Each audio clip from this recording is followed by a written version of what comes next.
Hello, my name is David Mitchell, and I'm going to demonstrate my solution to Assignment 3, Environmental Simulation Using Dynamic Programming Supports. So my bot is a heavily speed-focused bot with Agility 9, Vision 6, and no other stats. The reason for this is that I have a very specific strategy, and that is to quickly gather all of the food and move the entire population of bots in a clockwise motion around the map in order to prevent them from competing with each other. So I'll start the simulation now and we can run through a few turns. I've modified the simulation a little bit just to improve in the visualization. That made it a little bit easier to debug. So here we can see the bots have a programmed path to all of the visible food. It uses a basic traveling salesperson solution, so it finds the shortest path between all the food. And then what it does is it automatically puts the very last point, once there's no more food visible, it puts the very last point 6 tiles away from the edge of the map in a clockwise direction. So we can see the E there, exploring, means that that's what this bot is doing. So we can keep going through. In terms of item selection, there's only 2 classes of items that are considered, and that is Tupperware and any speed items. Other than that, the bots will ignore items entirely, and in fact they tend not to pursue items because the nature of the algorithm is that it pushes the bots away from the center and towards the edges. There's 2 reasons for this. Again, one is to prevent the bots from competing with each other as they sort of move in a herd in a circle. The other is that in a player scenario, many players will find it strategically advantageous to rush the center.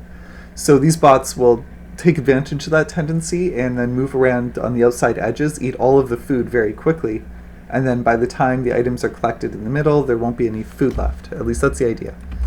So we can run through a few more steps here. And we can see the bots are beginning to do their clockwise circle while gathering all of the food visible in the most efficient way possible. And that was one generation. We'll continue it running. And this, oh yes, and then I'll stop it here in a moment. There's another important optimization, so that when the bots either have enough food or they've reached a threshold where their energy is significantly depleted and it's late in the game, they're not likely to get more food, they'll just do a little dance. They'll move one tile back and forth in order to conserve energy, and we'll continue doing this until the round is finished. It's not a big risk because any of the aggression-focused bots won't just attack, well, at least none of the intelligent ones, they wouldn't just attack a random bot moving back and forth, they'd only fight to contest food. So, for that reason, the bots, once they're either full or they're starving and there isn't likely to be more food, they'll hunker down and do this little dance. So the S is satiated and the H is hunker down, so they're tired and they decided to stop, essentially. So we can continue the simulation for a little bit, and as you can see, it's generally quite successful, at least in all of the pre-made bots. It's a successful strategy. This might differ in player scenarios, but generally speaking, it's consistently effective at winning pretty much all of the default scenarios, regardless of size or sparsity, because they have enough vision to see all of the food tiles and their movement is efficient enough to gather all of them. So even this one here, which is large and sparse, it tends to succeed. They have the greatest challenge. They tend to have the greatest challenge in the longer games because the high cost for movement makes it a little bit more difficult for them to survive long term. Also, sometimes they can die out in early games if they just happen to not find food early on. So those are the kind of weaknesses of the bot. But overall, you can see here this is sparse, large, long. And already it's the only remaining bot.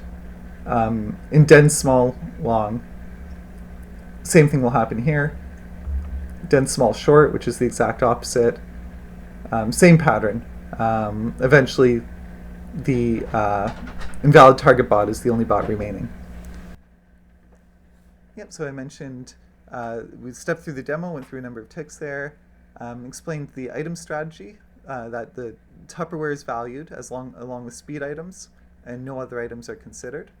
The overall goal is to use a traveling salesman solution in order to find the shortest path between all visible food, and then following that it moves in a clockwise pattern around the whole map on the outside edges. And then the starting genes are that it is heavily speed focused with 9 agility and 6 perception and no other stats. And that's just to make it very efficient for the specific purpose that it serves. So my name is David Mitchell, and thank you for watching.